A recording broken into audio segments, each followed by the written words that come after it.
এবার বাংলার ডাকাতের ভয়ে থানার দ্বারস্থ সবজি বিক্রেতা। কথাটা শুনতে খারাপ লাগছে, কিন্তু হ্যাঁ, কালী পুজোর পর এই জগদ্ধাত্রী পুজোতেও চাঁদার জুলুম। জগৎপুরে একটি বড় জগদ্ধাত্রী পুজো হয় সন্তোষপল্লীর মাঠে। সেই জগদ্ধাত্রী পুজোর কমিটির লোকজন হঠাৎ করে চলে যায় সবজি বাজারে এবং তাদের দাবি 30,000 টাকা চাঁদা দিতে হবে, এক্ষুনি দিতে হবে। সেই পুজোটা আবার কার? তৃণমূল নেতা রতন মিধা। এবারের থিম কি তার? না, এবারের থিম হলো বাংলার ডাকাত। এবং তাদের থিমও যেমন, তাদের কমিটির লোকজনও তেমন। একেবারে দিনে দুপুরে ডাকাতি। দুপুর বেলায় চলে গেলেন সবজি বাজারে এবং সবজি বাজারে গিয়ে রীতিমতো ধমকানি চমকানি সবজি বিক্রেতাদের এক্ষুনি টাকা দিতে হবে। সবজি বিক্রেতা বললেন যে আমরা সবাই মিলে টাকা এক জায়গায় করে আমরা দিয়ে আসবো, তাতে একদম বাচ্চাদের এক্ষুনি টাকা দিতে হবে। এবং টাকা না দেওয়ায় সবজি বিক্রেতাদের উপরে চড়াও, তাদের উপরে হাতাহাতি, গালাগালি থেকে শুরু করে হুমকি, তাদের দেখে নেবো, তুলে নিয়ে যাবো, ইত্যাদি ইত্যাদি।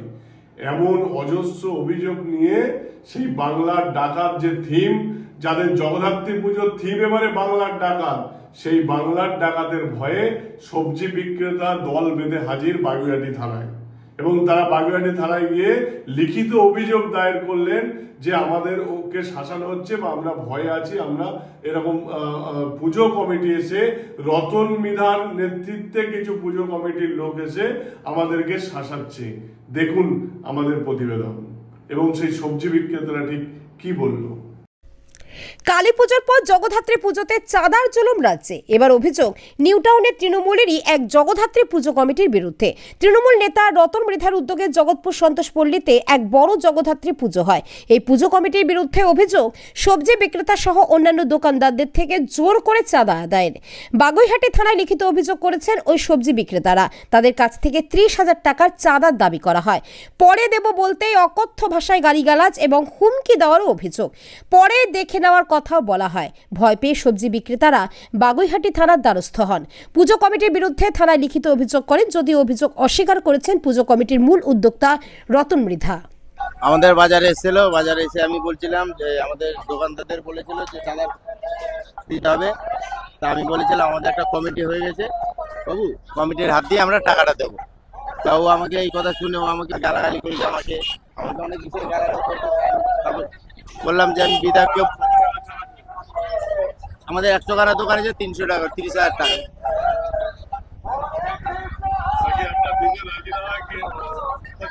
হ্যাঁ, আমরা বললাম আমরা কমিটির বুঝে টাকাটা আমরা আলোচনা করে দেবো। ওরা তা শুনে নেই, গালাগালি করেছে, অস্ত্র আমাকে মারবে, তুলে নিয়ে যাবে।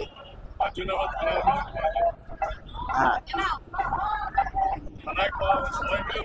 হ্যাঁ, সবাই মিলে আমরা আমাদের বাজারের কমিটি সবাই মিলে গেছি।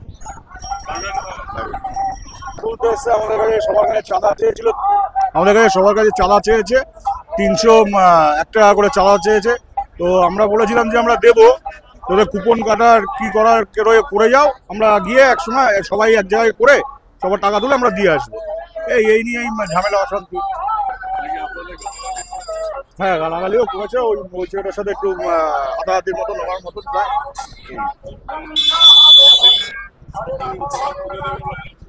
সবজি দোকান তুলে দেবে না, মানে বলেছে যে না যদি দেওয়া হয় তাহলে পরে বুঝে নেবো, এরকম একটা কমিটি না, দোকানদারদের 2-3 জনকে মার্ক করেছে। হ্যাঁ হ্যাঁ, কমপ্লেন করেছি আমরা, প্রায় 10-12 জন মিলে করেছি। না, সবার সাথে বলতে কি, মানে এই দিক দিয়ে আসতে সময় ওইখানে হয়েছে, তারপরে এখানেও হয়েছে ঝামেলা। এটা হচ্ছে জগদ্ধাত্রী পুজো, এই মাঠে রতনদার জগদ্ধাত্রী পুজো। হ্যাঁ হ্যাঁ, 101 টাকা ছিল, 301 টাকা চেয়েছিল। তা আমরা বললাম আমরা তোলে চাঁদাটা আমরা একসঙ্গে দেবো বাজার থেকে তুলে। তখন বলছে না, আমরা নিজেরা চাঁদা কেটে নেব, বিল কাটবো, আমরা ওইভাবে নেব না। তা আমরা বলছি যে আমাদের একটা নিয়ম করেছে, দেওয়া হবে একসঙ্গে চাঁদা কেটে।